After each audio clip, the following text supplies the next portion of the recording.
السلام علیکم۔ ایک آدمی نے حاتم تائی سے پوچھا ہے، حاتم کیا سخاوت میں کوئی تجھ سے آگے بڑھا؟ حاتم نے جواب دیا، ہاں، قبیلہ طے کا ایک یتیم بچہ مجھ سے زیادہ سخی نکلا، جس کا قصہ کچھ یوں ہے کہ دوران سفر میں شب بصرہ کے لیے ان کے گھر گیا۔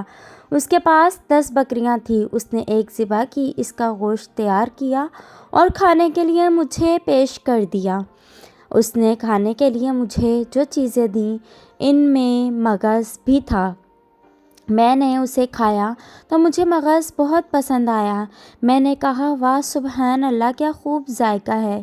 یتیم بچہ فوراً باہر نکلا اور ایک ایک کر کے تمام بکریاں میری لا علمی میں اس نے ذبح کر ڈالیں اور سب کے مغز مجھے پیش کر دیے۔ جب میں جانے لگا تو کیا دیکھا کہ گھر کے ارد گرد ہر طرف خون ہی خون بکھرا پڑا ہے۔ میں نے اس سے کہا، تم نے تمام بکریاں کیوں ذبح کیں؟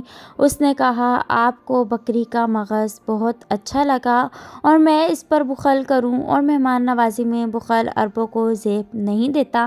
میں نے حاتم سے پوچھا، کیا آپ نے بدلے میں اسے کیا دیا؟ انہوں نے کہا، 300 سرخ اونٹنیاں اور 500 بکریاں۔ میں نے حاتم سے کہا، تو پھر آپ اس سے بڑے سخی ہوئے؟ انہوں نے جواب دیا، نہیں، وہ مجھ سے زیادہ سخی ہے، کیونکہ اس نے اپنا سب کچھ لٹا کر سخاوت کی، جبکہ میں نے تو اپنے بہت سے مال میں سے تھوڑا سا خرچ کر کے سخاوت کی۔